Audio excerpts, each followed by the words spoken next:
Back now on Triad today, and next to me is a gentleman I've always wanted to nominate for governor. He won't run for any public office, but he runs PART pretty well, and he knows transportation backwards and forwards. Brent McKinney, our good friend, who's executive director of PART, which of course stands for Piedmont Authority for Regional Transportation. Welcome back, sir. Thank you, Jim. Nice to be with you. But you're too kind with your words. No, you've paid me to say that, and I did.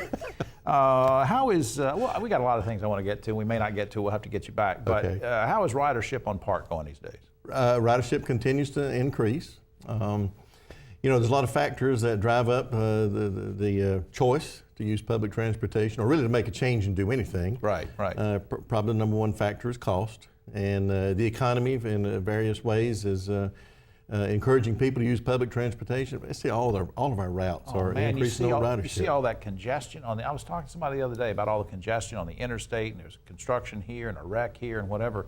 And you're just wasting all that gas. I'll get to the gas expense in a second. Personal testimony, I got on the 622 bus this morning, and there were 5 vacant seats on the bus. Only 5? Monday morning I got on the bus, and it was 4 vacant seats. So our buses are getting pretty full, especially during those morning peak hours. And remember, folks at home, we did a feature where Brooke and I went inside one of the buses. Very comfortable, very nice. It's a great way to ride to wherever you're going, shopping or work.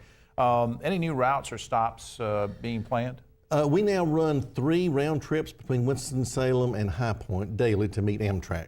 Now, as soon as we get a park and ride lot completed, it's under construction now, we're going to double that service. We're going to run 6 round trips directly between Winston and High Point on 311. So we can look forward to that in a couple of months. And also, we're looking at the possibility of extending service down 421.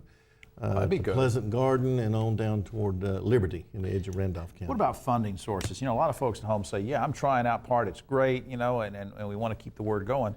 But, you know, sometimes you have to think about, well, do the localities each put in money for this, or where's the funding come from? Where does it need to come from in the future? Are there any new funding sources we need to think about? Funding comes from a variety of sources. We do receive federal funds. The federal funds pay for 80% of capital investments. Then we come up with a 20% match, which was split with the state.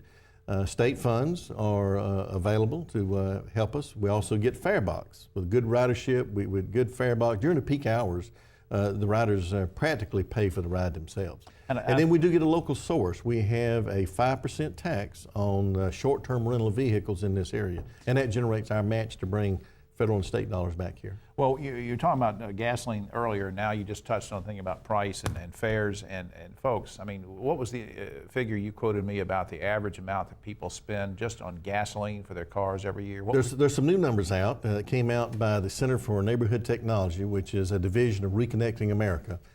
In our region, just in our region, the average household spends about $4,100 per year just for fuel. Just for fuel, and that doesn't cost, you know, that doesn't take into consideration maintenance and getting new tires or whatever you need. So it's upwards of $7,500 to $9,000 per vehicle. Somewhere in that range is what we spend. So it's becoming more expensive all the time. Yeah, I mean, she said with the economy the way it is, this is the perfect time to get on the PART bus and ride it. Are you still receiving feedback from the Livable Community Summit?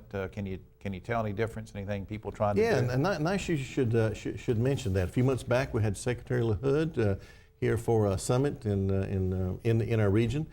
He talked about speaking with one voice. He talked about coordinating our planning and looking ahead and working together. We now have several groups in our region that are applying for grants. PART has joined a consortium with our metropolitan planning organizations, our 2 councils of government, and all 12 counties are in, and we're submitting a grant application to develop a regional sustainability plan. Instead of having 10 or 12 counties trying to get in and say, I want this, and I want this, you're pulling together after that summit. I get that sense. We're trying to create a vision for our region and looking at what needs to be fixed in the area of transportation, housing, environment, infrastructure, bike and ped facilities, even health care. Yeah, I want to take a look at this website that we always try to put up every week or so, www.partnc.org. That tells you lots of great information about activities going on, whether there's a commute challenge coming up or not, lots of things on there, but also it tells you about routes and where to pick up a bus, and I hope you'll do that and save money. So our thanks to you and all your good folks. Brent McKinney. All right, thank you, Jim. All right, Governor. Good. I just nominated him again. We'll be right back after this.